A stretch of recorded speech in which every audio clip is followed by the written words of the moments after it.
ಯಾಕೆ ಹಿಂಗೆ ಇಷ್ಟೊಂದು ಕೊಡ್ತಿದ್ಯಾ? ಯಾರು ಅಷ್ಟೊಂದು ಕುಡಿಬೇಕು ಅನ್ನೋ ಅವಶ್ಯಕತೆ ಹಿಂಗೇನಿತ್ತು? ಅವತ್ತು ಗಣಪತಿ ಬಿಟ್ವಲ್ಲ, ಕುಡ್ದೇಕೊಂಬಿಡು. ಇನ್ನೇನು ಇವತ್ತೆಲ್ಲ ಕುಡ್ದೆ, ಇನ್ನೇನು ಡೈಲಿ ಕುಡಿದೀವ. ಅವತ್ತೆಲ್ಲ ಫುಲ್ ಕುಡಿಬೇಕಾಯ್ತು, ಗಣಪತಿ ಬಿಡ್ಬೇಕಾಯ್ತು, ಕುಡ್ದು ಅಷ್ಟೇ.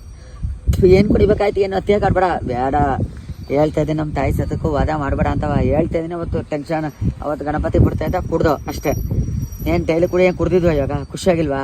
ಅದಕ್ಕೆ ಹೇಳ್ತಿರೋದು. ಏನೇ ಮೈಕೈ ನೋವೆಲ್ಲ ಬಂದೈತೆ ಅಂತ, ಈಗ ಕತ್ತೆಲ್ಲ ನಾವು ಓದ್ಕೊಂಡೈತೆ, ಸೊಂಟ ಎಲ್ಲ ನಾವು ಓದ್ಕೊಂಡೈತೆ, ಒಸಿ ಕುಡಿಬೇಕಾಯ್ತು. ಸುಮ್ಮನೆ ಆಯ್ತು ಓಲೆ.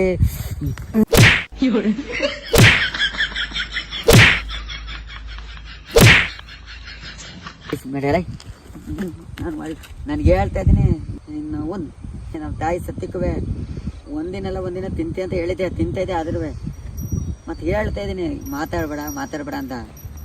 ಏನು ಡೈಲಿ ಕೂಡ ಏನು ಅವತ್ತು ಕುಡ್ದೆ ಮುಗಿಯಿತು, ಏನು ಇವತ್ತು ಕುಡ್ದು ಏನ ಇಲ್ಲ ತಾನೇ? ಸಮಾಧಾನ ಮಾಡ್ಕ ಅಂತ ಹೇಳ್ತಾ ಇದ್ದೀನಿ. ತುಣ್ದಾಕ್ಬಿಡ್ತೀನಿ. ಸರಿ ಬಿಡ, ನೀನು ಮತ್ತಿಗೆ ಬರ್ಬೇಕಲ್ಲ. ಸರಿ ನಡಿ.